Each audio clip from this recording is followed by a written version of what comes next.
Assalamualaikum teman-teman, welcome to my YouTube channel. Bersama saya Anbia Kurnianing Tias. Jangan lupa di like, comment, dan subscribe.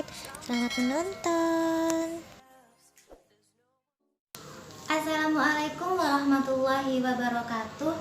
Saya Anbia Kurnianing Tias akan menjelaskan tentang media pembelajaran berbasis flipchart. Nah, kali ini saya akan membahas pelajaran fikih yang berisi bab tentang nikmatnya sholat, indahnya hidup. Nah, pastinya sekarang kita akan spesifikasinya ke bab sholat. Sholat merupakan perbuatan atau ibadah yang paling dianjurkan dalam umat Islam. Nah, sholat itu hukumnya wajib. Apabila kita mengerjakannya, maka kita akan mendapatkan pahala. Dan otomatis kalau kita meninggalkannya, kita akan mendapatkan dosa yang banyak dari Allah Ta'ala. Nah, sholat itu merupakan amal ibadah pertama kali yang dihisab pada hari kiamat besok. Juga sholat adalah pedoman hidup. Apabila baik sholatnya, maka insya Allah seluruh amal perbuatan kita atau ibadah kita juga akan baik. Begitu juga sebaliknya, apabila kita sholatnya jelek atau tidak baik, sering meninggalkan, maka amal ibadah lain kita ya bisa dinilai dari sholatnya itu tadi. Oke, sekarang kita akan membahas tentang media pembelajaran berbasis flipchart. Baiklah, kita pertama akan membahas tentang syarat sah sholat. Oke, kita ambil flipchartnya yang membahas tentang syarat sah sholat. Nah, syarat sah sholat yang pertama adalah suci. Suci ini maksudnya kita harus terhindar dari hadas kecil maupun hadas besar. Nah, yang selanjutnya adalah menutup aurat. Untuk laki-laki, auratnya mulai dari pusar hingga lutut. Kalau perempuan, seluruh tubuh kecuali muka dan telapak tangan. Nah, biasanya kita tidak jarang menemui orang-orang suka memakai mukena di bawah dagu. Nah, sebaiknya kalau sholat itu dagunya juga ditutupi sampai sini ya, karena dagu itu juga aurat. Yang bukan aurat kan cuma muka dan telapak tangan itu tadi. Itu tadi juga tentang aurat laki-laki, biasanya pusar hingga lutut kaki. Namun kita dalam umat Islam di Indonesia ini sudah tidak lazim kalau hanya menutup dari pusar hingga lutut.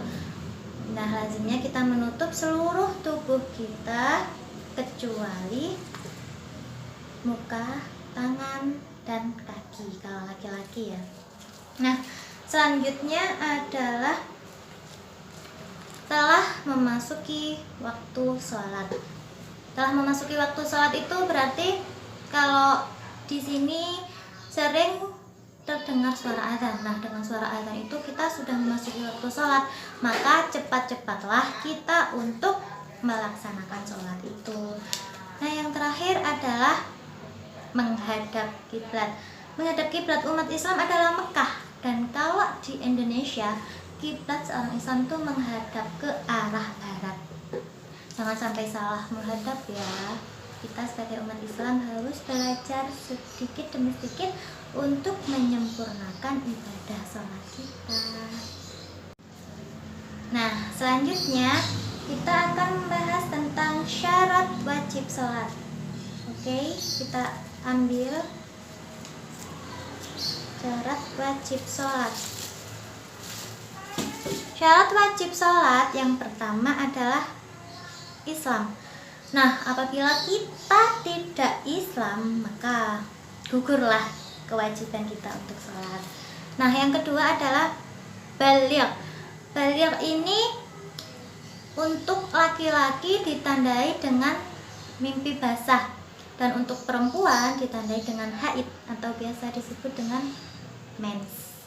Nah, kalau kita atau adik-adik kita, anak-anak kita sudah mimpi basah atau mens itu tadi, maka wajib hukumnya untuk menunaikan sholat. Harus kalau bahasa Jawa itu caranya harus digetak gitu, disuruh wajib pokoknya sholat. Karena ya tadi itu sholat merupakan fondasi agama atau tiang agama. Yang ketiga adalah berakal. Kita wajib sholat apabila kita mempunyai akal. Kita sebagai manusia dikaruniai akal oleh Allah, maka kita wajib untuk sholat. Apabila kita tidak berakal, kayak hewan, tumbuhan tidak berakal, kita tidak wajib sholat. Maka dari itu, sebagai manusia yang sempurna, kita wajib untuk sholat. Nah, yang keempat adalah suci. Suci ini tadi sudah dijelaskan, suci baik dari hadas kecil maupun hadas besar.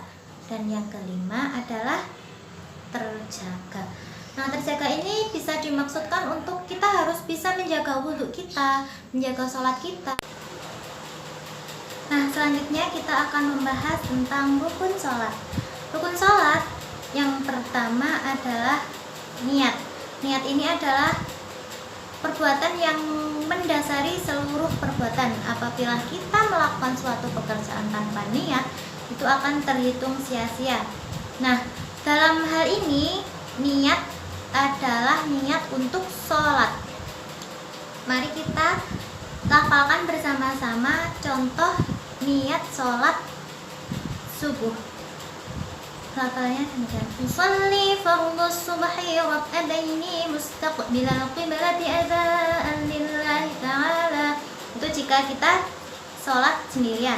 Jika kita sebagai imam, maka lafalnya juga berbeda. Usolli fardhus subhi rak'ataini mustaqbilal qiblati adzaan imaman lillahi ta'ala. Jika kita sebagai makmum, lafalnya juga berbeda. Sholli fardhus subhi rak'ataini mustaqbilal qiblati adzaan ma'muman lillahi ta'ala. Nah, selanjutnya adalah berdiri. Nah, berdiri ini wajib bagi yang sehat. Apabila yang sakit tidak wajib untuk berdiri, bisa juga duduk atau dengan terlentang atau tidur. Nah, selanjutnya adalah takbiratul ihram. Takbiratul ihram itu dengan membaca Allahu Akbar. Selanjutnya dilanjutkan dengan membaca doa iftitah. Doa iftitah sudah tahu dong lafalnya seperti apa? Mari kita hafalkan bersama-sama. Kabiran walhamdulillahi katsiran wa subhanallahi bukratan wa asila. Inni wajjahtu wajhiya lilladzi fataras samawati wal ardh hanifan musliman wa ma ana minal musyrikin.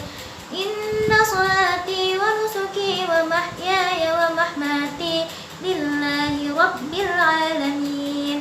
La syarika lahu wa bidzalika umirtu wa ana minal muslimin. Nah, selanjutnya adalah membaca Al-Fatihah dan surat pendek. Tentunya semua bisa dong membaca Al-Fatihah. Mari kita hafalkan bersama-sama. Bismillahirrahmanirrahim. Alhamdulillahi rabbil alamin. Ar-Rahmanir-Rahim. Maliki yaumiddin. Iyyaka na'budu wa iyyaka nasta'in. Ihdinas siratal mustaqim. Siratal ladzina an'amta 'alaihim ghairil maghdubi 'alaihim waladdallin. Setelah Al-Fatihah dilanjutkan dengan membaca surat pendek, misalnya surat Al-Kautsar. Bismillahirrahmanirrahim. Inna a'tainakal kautsar fasholli li rabbika wanhar inna syani'aka huwal abtar.